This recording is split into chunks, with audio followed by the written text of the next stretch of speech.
தமிழ்நாட்டில் உள்ள விவசாயிகளின் அனைத்து கூட்டுறவு பயிர் கடன்களையும் எவ்வித நிபந்தனையும் இன்றி தள்ளுபடி செய்ய வேண்டிய கோரிக்கை மனு தாங்க இது. நிறைய விவசாயிகள் பார்த்தீங்கன்னா இந்த மனு வாங்கி பார்த்துருப்பீங்க. முக்கியமாக பார்த்தீங்கன்னா இந்த மனு தரவங்க பார்த்தீங்கன்னா அனுப்புனர் அந்த இடத்துல பிளாங்காக இருக்கு.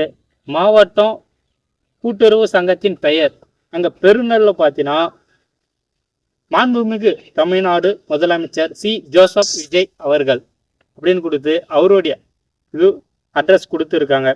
கீழே பார்த்தீங்கன்னா ஐயா வணக்கம், இந்தியா சுதந்திரம் அடைந்து 72 ஆண்டுகளாக விவசாயிய நாங்கள் உற்பத்தி செய்யும் உணவுப் பொருட்களுக்கு விலை நிர்ணயம் செய்து தராமலும் கொள்முதல் செய்யாமலும் ஆண்ட அரசியல் கட்சிகள் தொடர்ந்து ஏமாற்றப்பட்டு கொண்டே இருக்கிறோம்.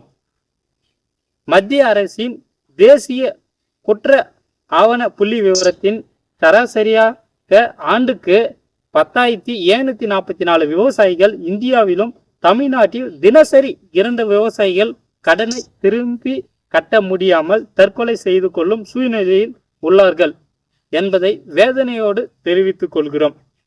மத்திய அரசின் தேசிய புள்ளியியல் நிறுவனம் வெளியிட்டுள்ள அறிக்கையின்படி தமிழ்நாட்டில் உள்ள விவசாய குடும்பத்தின் பயிர் சாகுபடி மூலமான மாத வருமானம் வெறும் 2,641 ரூபாய் மட்டுமே. அதாவது ஒரு நாளைக்கு வருமானம்னு பார்த்தீங்கன்னா ரூபாய் 88 மட்டுமே. இதை வைத்து விவசாயிகள் வாங்கிய கடனை செலுத்த முடியுமா என்பதை தங்களது மேலான கவனத்திற்கு கொண்டு வருகிறோம். 1975 இன்று வரையிலான 51 ஆண்டுகால கட்டத்தில் 15 ஆண்டுகள் மட்டுமே தமிழ்நாட்டில் விவசாயிகள் நெல் சாகுபடி மூலமாக லாபம் ஈட்டியுள்ளார்கள். அதாவது குறிப்பாக 2001க்கு பிறகு வெறும் 3 ஆண்டுகள் மட்டுமே லாபம் கிடைத்துள்ளது என தேசிய புள்ளியியல் நிறுவனம் தெரிவித்துள்ளது என்பதை தங்கள் மேலான கவனத்திற்கு கொண்டு வருகிறோம். 150 வகையான உணவுப் பொருட்களை தமிழ்நாட்டு விவசாயிகளை உற்பத்தி செய்து தமிழ்நாடு அரசு பாலுக்கு மட்டுமே விலை நிர்ணயம் செய்து வருகிறது. மத்திய அரசு 23 வகையான பொருட்களுக்கு மட்டுமே விலை நிர்ணயம் செய்துள்ளது. ஆனால் அதில் கொள்முதல் என்பது தமிழ்நாட்டில் 4 பொருட்களுக்கு மட்டுமே உள்ளது. விவசாயிகளாகிய நாங்கள் வங்கியில் டெபாசிட் வைத்து கொண்டு முதலாளிகளை போல கடன் தள்ளுபடி கேட்கவில்லை, கட்ட முடியாமல் தான் கேட்கிறோம். சிறிய விவசாயிகளுக்கும் சின்ன நஷ்டம், பெரிய விவசாயிகளுக்கும் பெரிய நஷ்டம் இருக்கும்போது விவசாயிகளை பல்வேறு வகைகளான பிரித்து கடன் தள்ளுபடி செய்திருப்பது என்பது விவசாயிகளை மீண்டும் வேதனைக்கு ஆகியுள்ளது. தமிழ்நாடு அரசு ஆண்டுதோறும் சராசரியாக 46 கோடி ரூபாய்களை வேளாண் துறைக்கு ஒதுக்கி வருகிறது.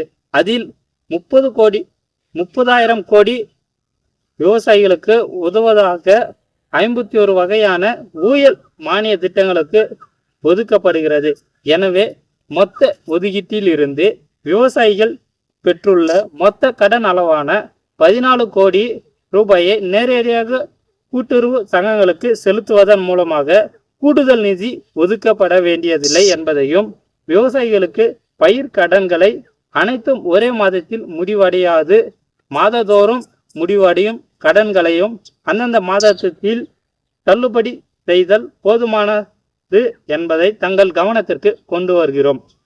ஏமாற்றங்கள் இனி தொடரக்கூடாது என மாற்றத்தை விரும்பி உங்களுக்கு வாக்களித்த எங்களுக்கு கடந்த 2022ஆம் ஆண்டு முதல் 28/2/2026 வரை நிலவில் உள்ள அனைத்து கூட்டுறவு கடன்களையும் சிறு குறு விவசாயிகள் என்ற எவ்வித வேறுபாடும் இன்றி நிர்வாக குழு உறுப்பினர்களுக்கும் சாதாரணமான விவசாயிகள் என்பதால் அவர்களுக்கு சேர்த்து கடன்களை தள்ளுபடி செய்ய வேண்டுமாறு 28/2/2026 பின்பு அதிகாரிகளின் வாக்குறுதியை ஏற்று கடனை வங்கி கடனையில் திருப்பி செலுத்திய விவசாயிகளுக்கு தொகையை திருப்பி அளித்திட உரிய நடவடிக்கைகளை நீங்கள் ஏற்றிட வேண்டும் என கேட்டுக்கொள்கிறோம். இப்படிக்கு கீழே உங்க நேம்ங்க. நிறைய விவசாயிகள் பார்த்தீங்கன்னா இந்த பேப்பரை வாங்கிட்டு வீட்டில் வச்சுட்டு இருக்கீங்க. இந்த மாதிரி மனு ஒன்று கொடுத்தா கடன் தள்ளுபடி பண்ணுவாங்களான்னு கேட்டீங்கன்னா கண்டிப்பா ஒரு ஆச்சரியக்குறிதான். பார்த்தீங்கன்னா இப்போ இந்த மனுவை பார்த்தீங்கன்னா படிச்சுட்டேன், இதில் எல்லாருமே புரிஞ்சுக்கிட்டு இருப்பீங்க. ஏன்னா நிறைய விவசாயிகள் பார்த்தீங்கன்னா கூட்டுறவு பயிர் கடன் தள்ளுபடி செய்யணும்னு இந்த மனுவை பார்த்தீங்கன்னா எழுதி அனுப்புறீங்க. இதில் நிறைய தவறுகள் இருக்குது. அந்த தவறு வந்து நான் சொல்லலை. லாஸ்ட்டில் ஒரே ஒரு தவறு இருக்குது, அதை மட்டும் நான் சொல்கிறேன். இது எதுக்காகன்னா இந்த மனு வந்து ஒரு நியாயமான மனுவாக இருக்கணும் தான் நான் கேட்குறேன்னு. ஏன்னா இதில் சொல்லியிருக்க இது பாருங்க, 28/2/2026 பின்பு அதிகாரிகளின் வாக்குறுதியை ஏற்று வங்கி கடனை திருப்பி செலுத்திய விவசாயிகளுக்கு தொகையை திருப்பி அளித்திட உரிய நடவடிக்கைகளை நீங்கள் எடுத்திட வேண்டுமாய் கேட்கிறோம். அதாவது விவசாயிகள் பார்த்தீங்கன்னா கடன் வாங்கி கட்ட முடியாம தான் நம்ம தள்ளுபடி பண்றோமே. ஆனா நிறைய விவசாயிகள் பார்த்தீங்கன்னா அந்த கடனை கட்டிட்டு இருக்காங்க. அதை வந்து திருப்பி அவங்களுடைய அக்கௌண்ட்டுக்கே கொடுத்துடணும் அப்படின்னு அரசாங்கக்கிட்ட இது நம்ம கேட்குறோம். நம்ம வந்து இந்த கடனை தள்ளுபடி பண்ணது எதுக்குன்னா, கடனை கட்ட முடியல தான் தள்ளுபடி பண்ணுறோமே. ஆனால் கடனை திருப்பி அவங்க அக்கௌண்ட்டுக்கே போட சொல்லி நம்ம மனு எழுதி கொடுத்தோம்னா யாருன்னா பண்ணுவாங்களா? இல்லை, இப்போ நானே உங்ககிட்ட ஒரு 100 ரூபாய் கடன் வாங்குறேன், என்கிட்ட காசு இல்லை அப்படின்னு நான் உங்ககிட்ட சொல்கிறேன். நீங்கள் என்ன பண்ணுவீங்க? சரி ஓகே விட்டு 100 ரூபாய் தானேன்னுவீங்களா? இல்லை நான் உங்ககிட்ட காசு கொடுத்துட்டேன் கேட்ட உடனே, நான் ஒரு 10 நாள் கழிச்சு என்கிட்ட காசு இல்லை, நீ கொடுத்த கடனை மறந்துடுங்க, அந்த 100 ரூபாய் நான் கொடுத்துடலாம், அதை கொடுத்துருங்க அப்படின்னா யாருன்னா கொடுப்பாங்களா? ஒரு நியாயமான மனுவாக தான் நான் இது பார்க்குறேன். ஆனால் எல்லாமே கரெக்டாக தான் இருக்குது. இந்த லாஸ்ட் ஒரு பாயிண்ட் மட்டும் எனக்கு வந்து கொஞ்சம் தவறாக தெரியுது. பட் நிறைய பேர் எழுதி கொடுத்துருப்பீங்க. நான் முடிந்த அளவுக்கு உங்களுடைய ஹேண்ட் ரைட்டிங்கில் எழுதி கொடுங்க.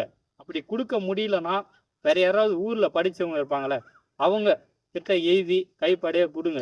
ஏன்னா நிறைய பேர் பார்த்தீங்கன்னா என்கிட்டயே பாருங்கள், இங்கே பாருங்கள், ஒரு 4 ஜெராக்ஸ் இருக்குது. 4 ஜெராக்ஸ் இருக்குது என்கிட்ட. 4 பேர்கிட்ட தர சொல்லி கொடுத்துருக்காங்க.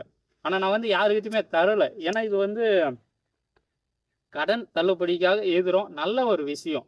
பட் இதை நம்ம எழுதுறது பார்த்தீங்கன்னா ஒரு A4 ஷீட்டில் வாங்கி நம்மளுடைய ஓன் ஹேண்ட் ரைட்டிங்கில் எழுதி தந்தால் மட்டும்தான் நல்ல ஒரு பலன் கிடைக்குமே. இந்த மாதிரி ஜெராக்ஸ் எடுத்துட்டு இங்கே அனுப்புனர் பெறுநரில் பார்த்தீங்கன்னா அவங்களே அடிச்சுட்டு இருக்காங்க. அனுப்புனர் மாவட்டம் கூட்டுறவு சங்கத்தின் பெயர் இப்படிக்கு கீழே நேம் இல்லை, இப்படிக்கு நேம். அதாவது இதை நீங்களே சொல்லுங்க, இந்த மனு கொடுக்கலாமா வேணாமான்னு கமெண்ட் பண்ணுங்க. ஏன்னா முடிந்த அளவுக்கு நிறைய பேர்கிட்ட விழிப்புணர்வு ஏற்படுத்தலாம். அதுக்காக இந்த மாதிரி எல்லாம் விழிப்புணர்வு ஏற்படுத்தக்கூடாது. இந்த கூட்டுறவு கடனை